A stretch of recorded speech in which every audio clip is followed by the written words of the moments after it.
இன்னைக்கு காயல் சமையல் பகுதியில் நம்ம பார்க்க போகிறது சிம்பிளாக செய்யக்கூடிய ஒரு எக் ஃப்ரைட் ரைஸ். ரொம்ப சிம்பிளான மெத்தடில் இன்னைக்கு நான் செஞ்சுருக்கேன். அது எப்படி செய்யலான்றதை பார்க்க போகிறோம். இதுக்கு தேவையான பொருட்கள்னு பார்த்தீங்கன்னா கேரட், கோஸு, 3 முட்டை, கொஞ்சம் வெங்காயத்தாள், தக்காளி sauce, chilli sauce, soya sauce, கொஞ்சம் வினிகர், உப்பு, மேகி க்யூப் எடுத்திருக்கேன். முதல்ல முட்டையை பீட் பண்ணி எடுக்கிறோம். அதுக்கு வெறுமனையாக முட்டையை மட்டும் பீட் பண்ணாமல் ஒரு 2 டேபிள் ஸ்பூன் அளவுக்கு பால், பசும்பால், ஆறின பால், அதோட 3 முட்டையை இதோட நான் சேர்க்குறேன்.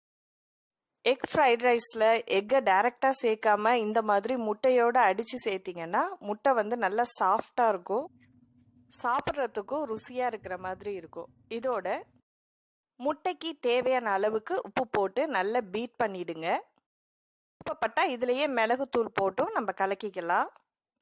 இப்போ இதை நல்லா பீட் பண்ணி வச்சுட்டேன்.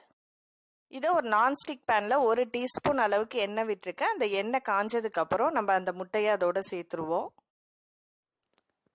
முட்டையோட பால் சேர்த்துருக்கிறதுனால அது நல்லா நமக்கு ஒரு சாஃப்டாக வேகும். அது இதோட தேவையான அளவுக்கு நான் கொஞ்சமாக மிளகுத்தூள் சேர்த்துருக்கிறேன். அதையும் போட்டுட்டு பாருங்கள், ரொம்ப நேரம் அடுப்பில் வச்சிங்கன்னா கீழே அப்படியே முட்டை நல்லா பாயில் ஆகிடும். இப்போ ஹாஃபாக தான் அது பாயில் ஆகிட்டுருக்கும். அடுப்பை ஆஃப் பண்ணிவிட்டு கொஞ்சம் நல்லா இந்த மாதிரி கரண்டி வச்சு கொத்தி விட்டுக்கிட்டுருங்க. இப்படி மரக்கரண்டி வச்சு சின்ன சின்ன பீஸாக கட் பண்ணி அதை தனியாக எடுத்து வச்சிடலாம். அடுத்ததாக நம்ம சாதத்தை வேக வைக்க போகிறோம். 1 கப் அரிசிக்கு 4 கப் அல்லது 5 கப் தண்ணி ஊற்றி கொதிக்க வச்சிட்டுருங்க. அந்த கொதிக்கும் போது சாதம் உதிரி உதிரியாக வர்றதுக்கு 1 டீஸ்பூன் எண்ணெயும் கொஞ்சமாக உப்பும் போட்டு நல்லா கொதிச்சிட்டு இருக்கும்போது ஊற வச்ச அரிசியை இதோட நல்லா சேர்த்துருங்க. நல்லா அரிசி வெந்ததுக்கப்புறம் 3/4 பாகத்துக்கு மேலே வெந்துடணும். அதை வடிகட்டி ஆற விட்டுடுங்க. ஒரு கடாயில் ஒரு 2-3 டேபிள் ஸ்பூன் அளவுக்கு எண்ணெய் விட்டுருக்கேன். எண்ணெய் காஞ்சதுக்கப்புறம் 7-8 பூண்டு பொடிசாக நறுக்கி அதோட போட்டிருக்கேன். அதோட உங்களுக்கு பிடிச்சமான காய்கறிகள், நான் இப்போது கோஸும் கேரட்டும் சேர்த்துருக்கேன். நீங்கள் இதில் விருப்பப்பட்டா பீன்ஸு, கொடமிளகாய், இந்த மாதிரி பச்சை பட்டாணி எது வேணால் சேர்த்துக்கலாம். இதுவும் ஒரு அரை பகுதி வெந்தால் போதும், ரொம்ப நேரம் வேகணும்னு அவசியம் இல்லை. இதோட பொடிசாக நறுக்கி வச்சிருக்கிற வெங்காயத்தால் இதோட 1 டேபிள் ஸ்பூன் தக்காளி சாஸ் சேர்த்துருக்கேன். அரை டீஸ்பூன் அளவுக்கு சோயா சாஸ், அரை டீஸ்பூன் கிரீன் சில்லி பேஸ்ட் போட்டிருக்கேன், டீஸ்பூன் வினிகர், இதையும் சேர்த்து நல்லா மிக்ஸ் பண்ணிவிடுங்க.